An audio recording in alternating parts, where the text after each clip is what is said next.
हम पौधों को अक्सर मतलब बड़ा शांत और स्थिर समझते हैं, है ना? लेकिन हमारे सामने जो ये नोट्स हैं, ये एक बिल्कुल अलग ही कहानी बता रहे हैं। ऐसा लगता है कि हर पत्ती, हर तना एक एक तरह का रासायनिक युद्ध का मैदान है, जहाँ लगातार कुछ बन रहा है, कुछ मिट रहा है। आज हम इसी दुनिया की गहरी पड़ताल करने वाले हैं। हमारा मकसद है पौधों के उन रासायनिक रहस्यों को समझना, जो उन्हें ना सिर्फ जिंदा रहने में बल्कि इस दुनिया पर राज करने में मदद करते हैं। बिल्कुल। और ये एक बेहतरीन तरीका ऐसे देखने का, क्योंकि ये सच में पौधों के इंजन रूम में झांकने जैसा है। हम ये देखने जा रहे हैं कि वे धूप, हवा, पानी जैसी साधारण चीजों से खुद को बनाते कैसे हैं, अपनी रक्षा कैसे करते हैं और दुनिया के साथ संपर्क कैसे साधते हैं। हम उन बेसिक बिल्डिंग ब्लॉक्स को समझेंगे जिनसे एक पौधा बनता है। चलिए तो फिर शुरू करते हैं। इन नोट्स के हिसाब से पौधे का जो पूरा खेल है वो 4 मुख्य किरदारों पर टिका है: कार्बोहाइड्रेट्स, प्रोटीन, लिपिड और एक बड़ा ही रहस्यमयी समूह है जिसे सेकेंडरी मेटाबोलाइट्स कहा जाता है। हाँ, और ये वर्गीकरण बहुत जरूरी है। ये हमें उनकी रणनीति समझने में मदद करता है। हर किरदार का एक खास रोल है, लेकिन सब मिलकर एक टीम की तरह काम करते हैं। कुछ ऊर्जा देते हैं, कुछ ढांचा बनाते हैं, जैसे किसी इमारत की नींव और ईंटें, और दूसरे उस इमारत के अंदर की मशीनरी की तरह काम करते हैं। एक बहुत ही कॉम्प्लेक्स लेकिन शानदार प्रणाली है ये। ठीक है, तो चलिए पहले किरदार से शुरू करते हैं जिसके बारे में हम सब ने स्कूल में थोड़ा बहुत पढ़ा है। कार्बोहाइड्रेट्स। हम जानते हैं कि ये फोटोसिंथेसिस से बनते हैं, लेकिन इन नोट्स में जो बात मुझे सबसे ज्यादा दिलचस्प लगी वो ये है कि एक ही अणु 3 बिल्कुल अलग-अलग काम करता है। ऊर्जा जमा करने के लिए स्टार्च, ढांचा देने के लिए सेलुलोज और पोषक तत्व लाने ले जाने के लिए सुक्रोज। ये तो ऐसा है जैसे एक ही चीज से आप खाना भी बना रहे हैं, ईंटें भी, और उसे डिलीवरी ट्रक की तरह भी इस्तेमाल कर रहे हैं। बिल्कुल। और यही तो इस पूरी प्रक्रिया का सबसे खूबसूरत हिस्सा है। प्रकृति में फिजूल खर्ची नहीं होती। पौधे एक ही बेसिक अणु, जो कि ग्लूकोज है, उसे अलग अलग तरीकों से जोड़कर अपनी जरूरत के हिसाब से बिल्कुल अलग अलग गुण वाले पदार्थ बना लेते हैं। स्टार्च में ग्लूकोज के अणु ऐसे जुड़े होते हैं कि उन्हें तोड़ना और ऊर्जा निकालना बहुत आसान हो। यह पौधे का पेंट्री है, समझ लीजिए। पेंट्री? हाँ, ये सही एनालॉजी है। तो स्टार्च पौधे का गोदाम हो गया, ये समझ में आता है। लेकिन मुझे ये बात हैरान करती है कि इसी ग्लूकोज से एक पेड़ का इतना मजबूत तना कैसे बन सकता है।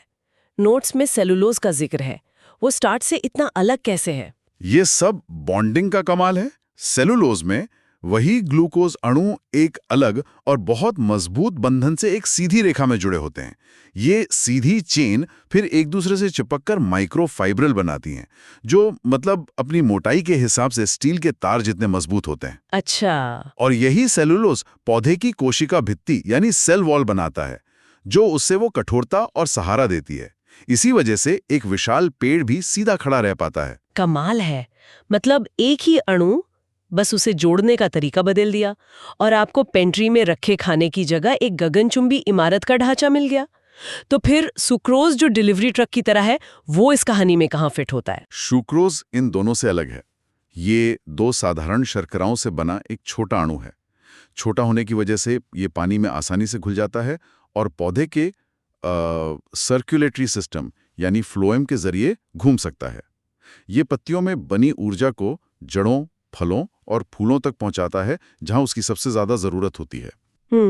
तो कार्बोहाइड्रेट्स तो ईंधन और ढांचे का काम करते हैं, लेकिन इन सब को चलाने वाली मशीनरी का क्या? नोट्स में प्रोटीन को पौधे के वर्कर्स या काम करने वाले अणु कहा गया है, इसका क्या मतलब हुआ? ये एक बहुत सटीक उपमा है। अगर कार्बोहाइड्रेट्स ईंधन और इमारत का ढांचा है, तो प्रोटीन वो मशीनरी है जो सब कुछ चलाती है। ये हजारों तरह के होते हैं। कुछ प्रोटीन एंजाइम होते हैं जो पौधे के अंदर होने वाली हर रासायनिक प्रक्रिया को तेज करते हैं। फोटोसिंथेसिस से लेकर पोषक तत्वों को तोड़ने तक हर काम के लिए एक खास एंजाइम है। इनके बिना ये प्रक्रियाएं इतनी धीमी होंगी कि पौधा मतलब जिंदा ही नहीं रह पाएगा। और एंजाइम के अलावा और क्या करते हैं प्रोटीन? कुछ संरचनात्मक प्रोटीन होते हैं जो कोशिका के अंदर एक तरह का ढांचा, साइटोस्केलेटन बनाते हैं। और कुछ सिग्नलिंग अणु होते हैं जो एक कोशिका से दूसरी कोशिका तक संदेश ले जाते हैं, हमारे हार्मोन्स की तरह। अच्छा। वही बताते हैं कि कब बढ़ना है, कब फूलना है या कब किसी खतरे का जवाब देना है। और इन सबको बनाने का कच्चा माल नाइट्रोजन, वो पौधा मिट्टी से लेता है। ठीक है, तो हमारे पास ईंधन, ढांचा और मशीनरी है, लेकिन बाहरी दुनिया के खतरों से सुरक्षा, यहीं पर लिपिड का जिक्र आता है। जब भी मैं लिपिड के बारे में पढ़ती थी तो हमेशा ऊर्जा भंडारण के बारे में ही सोचती थी, जैसे बीजों में तेल। लेकिन इन नोट्स ने मेरा नजरिया ही बदल दिया। ये क्यूटिन और सुबेरिन वाली बात कि पौधा खुद को वाटरप्रूफ बनाता है, ये तो सर्वाइवल का एक बिल्कुल अलग ही लेवल है। बिल्कुल, और जमीन पर पौधों के जीवन के लिए ये एक रेवोल्यूशनरी विकास था। पत्तियों के ऊपर मोम की एक पतली परत होती है जिसे क्यूटिकल कहते हैं, जो क्यूटिन नाम के लिपिड से बनी होती है। ये परत तेज धूप में पानी को भाप बनकर उड़ने से रोकती है। ये पौधे का पर्सनल रेनकोट और सनस्क्रीन दोनों है। बिना इसके ज्यादातर पौधे कुछ ही घंटों में सूख जाएंगे। और ये सिर्फ पत्तियों तक ही सीमित नहीं है ना? नहीं, बिल्कुल नहीं। जड़ों में सुबेरिन नाम के लिपिड की एक परत होती है जो एक तरह का वाटरप्रूफ गेट बनाती है। ये कंट्रोल करता है कि मिट्टी से कितना पानी और कौन से खनिज जड़ के अंदर जाएंगे। ये रोगजनकों को भी अंदर आने से रोकता है। तो ये लिपिड सिर्फ ऊर्जा जमा नहीं करते, वे रक्षक हैं, गेटकीपर हैं। और ये भी नहीं भूलना चाहिए कि हर एक कोशिका की बाहरी झिल्ली वो भी लिपिड से ही बनी होती है। ठीक है, तो हमने ऊर्जा, संरचना, मशीनरी और सुरक्षा सबको कवर कर लिया। ये सब हो गए प्राइमरी मेटाबोलाइट्स। लेकिन अब हम उस हिस्से पर आते हैं जहां बात बहुत दिलचस्प और थोड़ी नाटकीय हो जाती है। नोट्स में सेकेंडरी मेटाबोलाइट्स का जिक्र है और नोट्स में साफ लिखा है कि ये अणु पौधे की सामान्य वृद्धि के लिए सीधे तौर पर जरूरी नहीं है, लेकिन उनके जिंदा रहने के लिए बहुत जरूरी हैं। ये अंतर थोड़ा उलझाने वाला है। ये एक बहुत जरूरी अंतर है और यहीं पर पौधों की असली प्रतिभा दिखती है। Primary metabolites, carbohydrates, protein, lipid, ये जीवन के लिए बिल्कुल आवश्यक हैं। उनके बिना एक पौधा अंकुरित भी नहीं हो सकता। सही बात है। लेकिन सेकेंडरी मेटाबोलाइट्स अलग हैं। एक पौधा टेक्निकली इनके बिना एक लैब के सुरक्षित माहौल में तो बढ़ सकता है, लेकिन जंगल में जहां उसे कीड़ों, जानवरों और बीमारियों का सामना करना पड़ता है, वो शायद एक दिन भी जिंदा न रह पाए। ये उसके रासायनिक हथियार हैं। रासायनिक हथियार, एक मिनट। नोट्स में इसका पहला उदाहरण एल्कलॉइड्स है, जिसमें कैफीन और निकोटीन का जिक्र कीटनाशक के तौर पर है। क्या इसका मतलब यह है कि जब मैं कॉफी पी रही होती हूँ तो मैं असल में एक पौधे का रासायनिक हथियार इस्तेमाल कर रही हूँ? एक तरह से हाँ, ये एक बेहतरीन उदाहरण है। जब कोई कीड़ा निकोटीन से भरपूर तंबाकू का पत्ता खाता है तो निकोटीन उसके तंत्र पर हमला करता है, उसे लकवा मार जाता है या वो मर जाता है। पौधे के नजरिए से ये एक बेहद असरदार रक्षा प्रणाली है। बाप रे! कैफीन भी इसी तरह काम करता है, कुछ कीड़ों और फंगस को मारकर या उनकी बढ़त को रोककर। पौधे ने इसे हमारे लिए नहीं बनाया था, ये तो बस एक इत्तेफाक है कि हम पर इसका असर एक स्टिमुलेंट के रूप में होता है। ये तो कमाल की बात है। तो मेरी सुबह की कॉफी असल में एक कीटनाशक है। वाह! नोट्स में अगला समूह है टर्पिनॉइड्स। इसमें एसेंशियल ऑयल जैसे मेंथॉल और रबर जैसी चीजें आती हैं। इनका क्या काम है? टर्पिनॉइड्स एक बहुत ही डाइवर्स समूह है, हजारों तरह के होते हैं। पुदीने की तेज गंध या लैवेंडर की खुशबू, ये सब टर्पिनॉइड्स हैं। अच्छा। ये गंध कुछ जानवरों को दूर भगा सकती है। वहीं दूसरी ओर फूलों की मीठी सुगंध जो मधुमक्खियों और तितलियों को अपनी ओर खींचती है, वो भी अक्सर टर्पिनॉइड्स के कारण होती है। तो वे दूर रहो का सिग्नल भी हो सकते हैं और यहाँ आओ का निमंत्रण भी। और रबर, वो इस रक्षा प्रणाली में कैसे फिट होता है? रबर, जो लेटेक्स के रूप में पेड़ से निकलता है, वो एक और शानदार रक्षा तंत्र है। जब कोई कीड़ा या जानवर पेड़ के तने को चबाने की कोशिश करता है तो ये चिपचिपा लेटेक्स तेजी से बाहर निकलता है। ये कीड़े के मुंह को चिपका सकता है या उसे फंसा सकता है। साथ ही ये पौधे के घाव को तुरंत सील कर देता है ताकि कोई इन्फेक्शन ना हो। ये पौधे का बैंडेड और कीट जाल दोनों हैं एक ही समय में। अविश्वसनीय। और फिर तीसरा समूह है फेनोलिक्स। इसमें फ्लेवोनॉइड्स और टैनिन का जिक्र है। टैनिन नाम सुना हुआ लगता है, खासकर चाय या रेड वाइन में। हाँ, टैनिन ही चाय और वाइन को उनका कसैला या कड़वा स्वाद देते हैं। पौधे के लिए यह स्वाद एक रक्षा तंत्र है। जब कोई हिरण टैनिन से भरपूर पत्तियां खाता है तो टैनिन उसके मुंह में मौजूद प्रोटीन से जुड़ जाते हैं, जिससे एक सूखा अजीब सा एहसास होता है।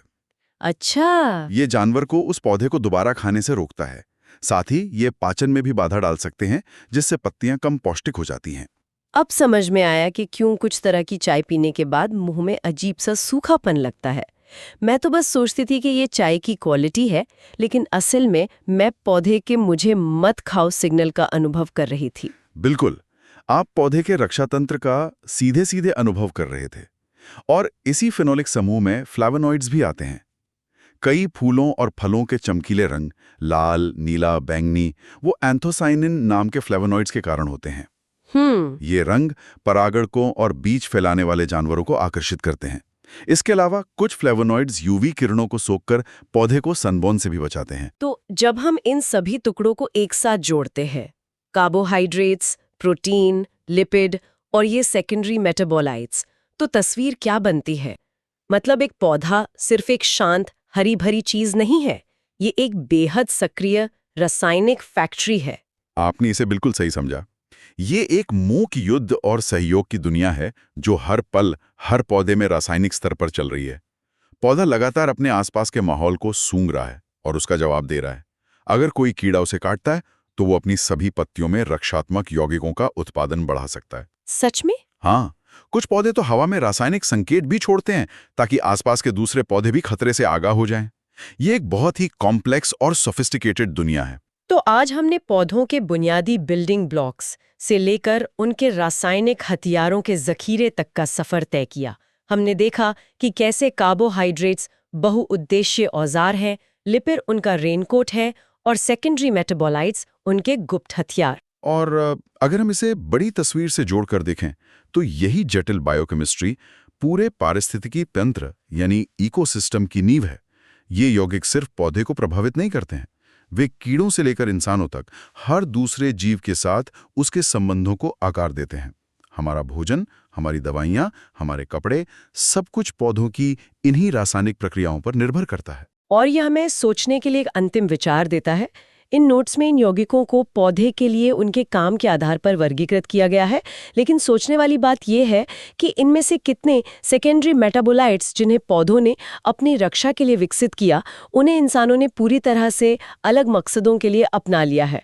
हमारी सुबह की कॉफ़ी जो एक कीटनाशक है से लेकर हमारी कारों के टायर तक जो एक पौधे का रक्षात्मक लेटेक्स है, ये हमें अपने चारों ओर हो रही उन छिपी हुई रासायनिक बातचीत के बारे में सोचने पर मजबूर करता है।